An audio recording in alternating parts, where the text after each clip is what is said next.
ಹುಬ್ಬಳ್ಳಿಯಲ್ಲಿ ಅಂಜಲಿ ಅಂಬಿಗೇರ್ ಕೊಲೆ ಪ್ರಕರಣಕ್ಕೆ ಸಂಬಂಧಪಟ್ಟಂತೆ ಯಾಕ ಕೊಲೆ ನಡೆಯಿತು ಅನ್ನುವಂತ ವಿಚಾರಕ್ಕೆ ಈಗಾಗಲೇ ತನಿಖೆ ನಡೆಸಲಾಗ್ತಾ ಇದೆ. ಒಂದು ಸ್ಫೋಟಕ ಮಾಹಿತಿ ಸಿಗ್ತಾ ಇದೆ. ಕೇವಲ 1000 ರೂಪಾಯಿಗಾಗಿ ಅಂಜಲಿ ಅಂಬಿಗೇರ್ನನ್ನ ಗಿರೀಶ್ ಕೊಲೆ ಮಾಡಿದ್ದ. ಸಿಐಡಿ ಮುಂದೆ ಆರೋಪಿ ಗಿರೀಶ್ ಸ್ಫೋಟಕ ಹೇಳಿಕೆಯನ್ನ ಹೇಳಿದ್ದಾನೆ. ಹಲವು ವರ್ಷಗಳಿಂದ ಅಂಜಲಿ ಮತ್ತು ಗಿರೀಶ್ ಪ್ರೀತಿಸ್ತಾ ಇದ್ರು ಅನ್ನೋದು ಗಿರೀಶ್ ಕೊಟ್ಟಿರುವಂತಹ ಸ್ಟೇಟ್ಮೆಂಟ್.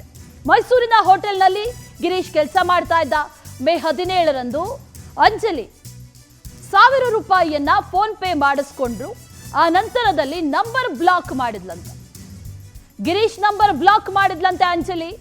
ನಂಬರ್ ಬ್ಲಾಕ್ ಆಗ್ತಾ ಇದ್ದಂತೆ ಸಿಟ್ಟಿಗೆದ್ದು ಮೈಸೂರಿನಿಂದ ಹುಬ್ಬಳ್ಳಿಗೆ ಗಿರೀಶ್ ಬರ್ತಾನೆ.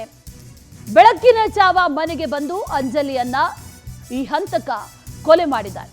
ಸಿಐಡಿ ವಿಚಾರಣೆ ನಡೆಸಿದೆ. ವಿಚಾರಣೆ ಸಂದರ್ಭದಲ್ಲಿ ಆರೋಪಿ ಒಂದಷ್ಟು ಸ್ಫೋಟಕ ಹೇಳಿಕೆಗಳನ್ನ ಕೊಟ್ಟಿದ್ದಾನೆ, ಸ್ಟೇಟ್ಮೆಂಟ್ ಕೊಟ್ಟಿದ್ದಾನೆ. ಯಾಕಾಗಿ ಕೊಲೆ ನಡೆಯಿತು, ಕಾರಣ ಏನು ಅನ್ನುವಂಥ ನಿಟ್ಟಿನಲ್ಲಿ ಆತನಿಗೂ ಕೂಡ ಗಾಯಗಳೆಲ್ಲ ಆಗಿರೋದ್ರಿಂದ ಚೇತರಿಸಿಕೊಂಡ ನಂತರದಲ್ಲಿ ಸಿಐಡಿ ಈಗ ಪ್ರಶ್ನೆಯನ್ನ ಮಾಡಿದ ನಂತರದಲ್ಲಿ ಗೊತ್ತಾಗಿರುವಂಥ ವಿಚಾರ ಅಂತಂದ್ರೆ ಆತ ಕೇವಲ 1000 ರೂಪಾಯಿ, ಆಕೆ 1000 ರೂಪಾಯಿಯನ್ನ ಫೋನ್ ಪೇ ಮಾಡಿಸ್ಕೊಂಡಿದ್ಲು.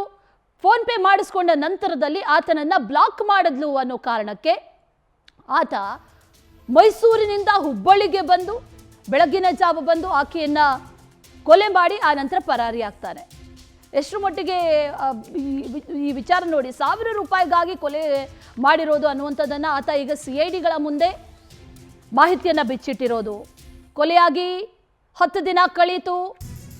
10 ದಿನಗಳಾದರೂ ಕೂಡ ಇನ್ನೂ ಕೂಡ ಚಾಕು ನಾಪತ್ತೆ. ಆ ಕೊಲೆ ಮಾಡಿರುವಂಥ ಚಾಕು ಸಿಕ್ಕಿಲ್ಲ. ಅಂಜಲಿ ಕೊಲೆ ಮಾಡೋದಕ್ಕೆ ಬಳಸಿದಂತ ಚಾಕುವಿನ ಸುಳಿವಿಲ್ಲ. ಪೊಲೀಸರಿಗೆ ಸಿಐಡಿಗಳಿಗೆ ತಲೆನೋವಾಗಿದೆ.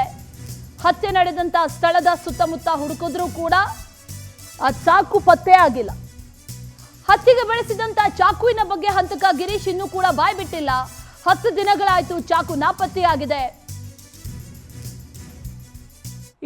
ಈತನ ವಿಚಾರಗಳು ಒಂದೊಂದಾಗೆ ಬೆಳಕಿಗೆ ಬರ್ತಾ ಇರೋದು. ಈಗ ವಿಚಾರಣೆಯನ್ನ ನಡೆಸ್ತಾ ಇದ್ದಾರೆ ಸಿಐಡಿ ಅಧಿಕಾರಿಗಳು. ಆಗ ಒಂದಷ್ಟು ವಿಚಾರಗಳನ್ನ ಆತ ಬಾಯ್ ಬಿಟ್ಟಿದ್ದಾನೆ. ಆದ್ರೆ ಚಾಕು ಎಲ್ಲಿದೆ ಅನ್ನೋದ್ರ ಬಗ್ಗೆ ಇನ್ನೂ ಕೂಡ ಮಾಹಿತಿಯನ್ನ ನೀಡಿಲ್ಲ.